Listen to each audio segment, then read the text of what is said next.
शाम ढल रही थी। सूरज आसमान के किनारे पर धुंधला सा लटक रहा था। हवा में मिट्टी और थिकन का सा जायका था। गांव की पगडंडी पर एक लड़का आहिस्ता आहिस्ता चल रहा था। उसके कंधे पर एक पुराना बैग, आंखों में कुछ सोचें और दिल में बेचैनी थी। उसका नाम हारिस था। 25 साल का, मगर चेहरे पर वक्त की मार जैसे ज्यादा थी। उसने शहर में तालीम हासिल की थी, ख्वाब बड़े थे, मगर हाथ खाली थे। अब वो बरसों बाद अपने गांव वापस लौट रहा था। घर के करीब पहुंचा तो दरवाजे पर मां बैठी थी, सर पर दोपटा, आंखों में इंतजार, जैसे हर शाम वो इसी रास्ते को देखती हो। हारिस ने सलाम किया, मगर आवाज रंध गई। मां ने उसे देखा, मुस्कराई और आंसू बह गए। बेटा, आखिर वापस आ गए? अम्मी, बस थक गया था, शहर ने सब कुछ ले लिया मुझसे। मां ने उसके बाल सहलाए। सब कुछ नहीं जाता, कुछ ख्वाब वापस भी आते हैं। अंदर सहन में पुराना नीम का दरख्त अब भी था। उसके साए तले वो बचपन में खेलता था। अब वहां खामोशी थी। वक्त जैसे रक्सा गया था। रात का खाना खामोशी में हुआ। मां ने पूछा, शहर की नौकरी कैसी रही? हारिस ने हल्की हंसी हंसी। नौकरी? वो भी चली गई, जैसे सब चला गया। मां ने कुछ न कहा, सिर्फ दां भरी नजर से देखा। अगले दिन सुबह वो गांव में घूमा। खेत, दरिया, मिट्टी की खुशबू, सब कुछ वही था, मगर लोग बदल गए थे। बचपन का दोस्त नईम मिला। ओए हारिस, तू वापस आ गया? शहर छोड़ दिया? हाँ नईम, ख्वाब बड़े थे, मगर हकीकत छोटी निकली। नईम ने कंधे पर हाथ रखा। तो अब क्या करेगा? हारिस ने आसमान की तरफ देखा। अभी नहीं जानता, शायद कुछ बनाऊं जो दिल से हो। उसी दिन शाम को उसने पुराने स्कूल के बाहर बैठे बच्चों को देखा। एक छोटा लड़का हाथ में टोटी कापी पकड़े रो रहा था। क्या हुआ बेटा? उस्ताद ने कहा किताब ले आओ, मेरे पास नहीं है। हारिस ने जीप टटोली, पुराना सका निकाला। ये रखो, किताब ले आना। बच्चे ने मुस्कुराकर शुक्रिया कहा, मगर हारिस के दिल में कुछ हल गया। शायद यही आगाज था। एक ख्याल सा, एक छोटी सी चिंगारी कि अगर ख्वाब खुद के लिए न बने, दूसरों के लिए बनाए जा सकते हैं। वो रात देर तक जागता रहा। मिट्टी की खुशबू, हवा की आहट, मां की सांसों की मध्यम आवाज, सब उसे कुछ कह रहे थे कि शायद लौटना हारना नहीं होता, कभी कभी लौटना जीतना होता है। सुबह जब सूरज निकला तो हारिस ने एक फैसला कर लिया। वो गांव के बच्चों के लिए एक छोटा स्कूल बनाएगा। पढ़ाई मुफ्त, उस्ताद खुद। वसाइल नहीं थे, मगर इरादा मजबूत था। मां ने सुना तो हंसी। मेरा बेटा फिर ख्वाब देखने लगा है। हारिस ने कहा, उम्मी, अब के ख्वाब दूसरों के लिए हैं। उसने पुराने स्कूल की बर्बाद इमारत देखी। दीवारें टूटी हुई, छत में सोराख, मगर उसके लिए वो एक शुरुआत थी। नईम और चंद दोस्तों की मदद से उसने मिट्टी के ढेर साफ किए, बच्चों के लिए चटाइयां बिछाएं। पहले दिन सिर्फ 5 बच्चे आए, फिर आहिस्ता आहिस्ता खबर फैल गई। गांव के लोग पहले हंसे, ये शहर वाला पागल है, मुफ्त पढ़ाता है। मगर फिर किसी मां ने शुक्रिया कहा, किसी बाप ने दुआ दी, और यूं एक छोटी सी रोशनी फैलने लगी। एक दिन एक गाड़ी आई, शहर का एक आदमी उतरा, कपड़ों से खुशबू आती थी। तुम हारिस हो? मैं फल्लाही इदारे से हूं, तुम्हारे काम के बारे में सुना है। हारिस ने हैरत से देखा। बस दिल से क्या है, किसी मकसद के लिए नहीं? आदमी मुस्कुराया। ऐसे लोग ही मकसद बदल देते हैं। शायद किस्मत ने पहली बार मुस्कुरा कर देखा था।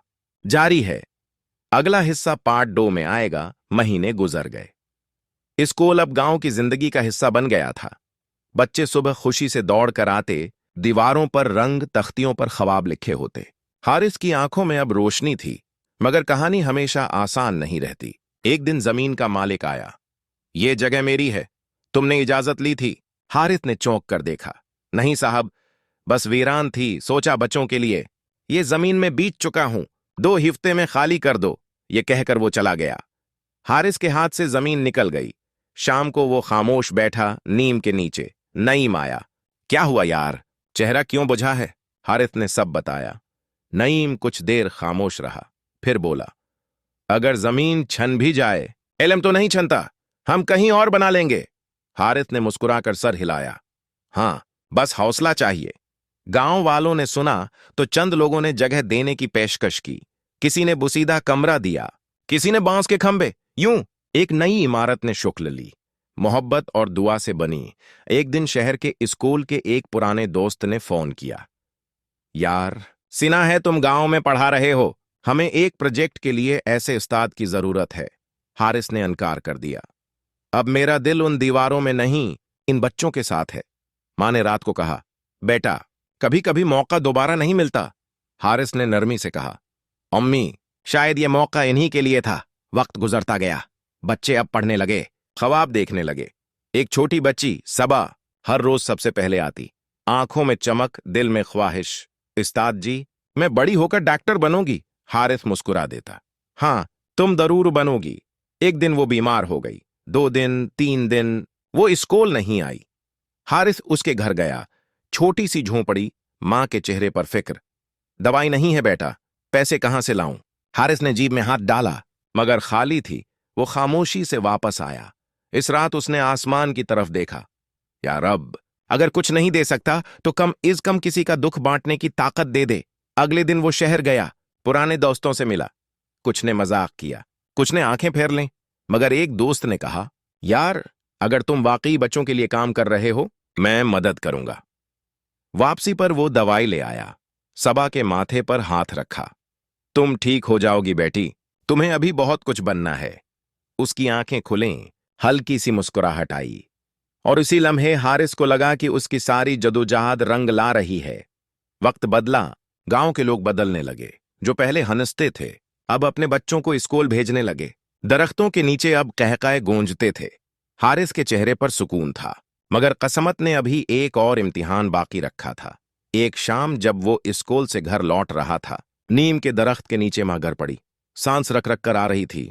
अम्मी, आंखें खोलो। मां ने कमजोर आवाज में कहा, बेटा, तुमने अपना ख्वाब सच कर दिखाया, अब मुझे सुकून है।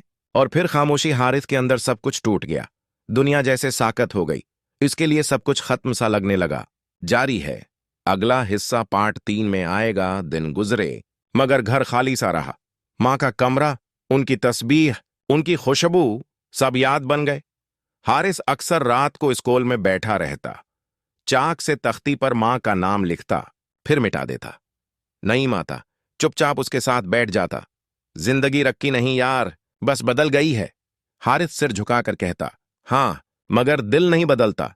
एक दिन शहर का वही फलाही उदारा दोबारा आया। हम तुम्हारे स्कूल को बाकायदा रजिस्टर करना चाहते हैं, नाम बताओ। हारिस ने एक लम्हा सोचा, फिर कहा, अम्मी, फाउंडेशन स्कूल लिख दो। लोगों ने तालियां बजाएं। गांव में पहली बार एक स्कूल को बाकायदा शनाख्त मिली। प्रेस आया, तस्वीरें हुईं, खबरें छिपीं, मगर हारिस की आंखों में अब भी वही उदासी थी। एक रात सबा आई, उस्ताद जी, आप खुश क्यों नहीं होते? कभी कभी बेटी, खुशी के लिए भी किसी का होना जरूरी होता है, लेकिन हम तो हैं ना। उसने हंसकर आंसू पूछे। हाँ, तुम सब हो, और यही मेरी जिंदगी है। महीनों बाद स्कूल में पहला इनामी दिन मनाया गया। बच्चे कतार में, मां बाप की आंखों में फख्र। सबा ने तकरीर की, ये स्कूल सिर्फ पढ़ने की जगह नहीं, ये वो जगह है जहां ख्वाबों को आंखें मिली हैं। हारिस ने ताली बजाई, मगर दिल कहीं और अड़ गया। रात को उसने उम्मी की कब्र पर चिराग जलाया। अम्मी, देख लीजिए, आपका बेटा अब सच में कुछ बन गया है। हवा चली, चिराग थोड़ा लर्जा, मगर बझा नहीं। शायद ये जवाब था। आसी लम्हे उसने फैसला किया कि अब स्कूल को सिर्फ गांव तक नहीं रखेगा, हर करीबी बस्ती में ऐसा ही एक मरकज बनाएगा। नाइम ने कहा, यह बहुत बड़ा काम है, वसाइल कहां से आएंगे? हारिस ने कहा, जहां नीयत सच्ची हो, वहां रास्ते खुद बनते हैं। फिर दिन रात वो काम में लग गया। दूसरे गांव गया, जमीन देखी, लोगों से बात की। कुछ ने इनकार किया, कुछ ने वादे किए, लेकिन आहिस्ता आहिस्ता एक तहरीक सी बनने लगी। इसकी मां का ख्वाब अब एक कारवां बन रहा था। जारी है, अगला हिस्सा पार्ट 4 में आएगा। साल गुजर गए। अब हारिस के स्कूल मुख्तलिफ गांव में थे। बच्चे पढ़ रहे थे, लड़कियां डॉक्टर बनने के ख्वाब देख रही थीं, लड़के उस्ताद बनने के। मीडिया ने उसकी कहानी दिखाई, एक उस्ताद जिसने ख्वाबों को हकीकत बनाया। मगर हारिस अब भी वही सादा कपड़ों वाला उस्ताद था। न शहरत चाहिए थी, ना इनाम, बस सुकून, जो अब कभी कभी मिलता था। एक दिन सबा वापस आई, डॉक्टर बनकर। उस्ताद जी, आपकी दुआएं रंग ले आएं। मैं वापस आई हूं, अब इसी स्कूल में खिदमत करूंगी। हारिस ने फख्र से कहा, तुमने मेरा ख्वाब पूरा किया बेटी। सबा ने कहा, नहीं सर, आपने हमारा ख्वाब मुमकिन बनाया। गांव वाले जमा हुए। इस दिन स्कूल के बाहर एक तख्ती लगाई गई, अम्मी फाउंडेशन मोहब्बत से बनी, दुआ से कायम। हारिस ने तख्ती को छुआ, आंखें बंद करके दुआ की।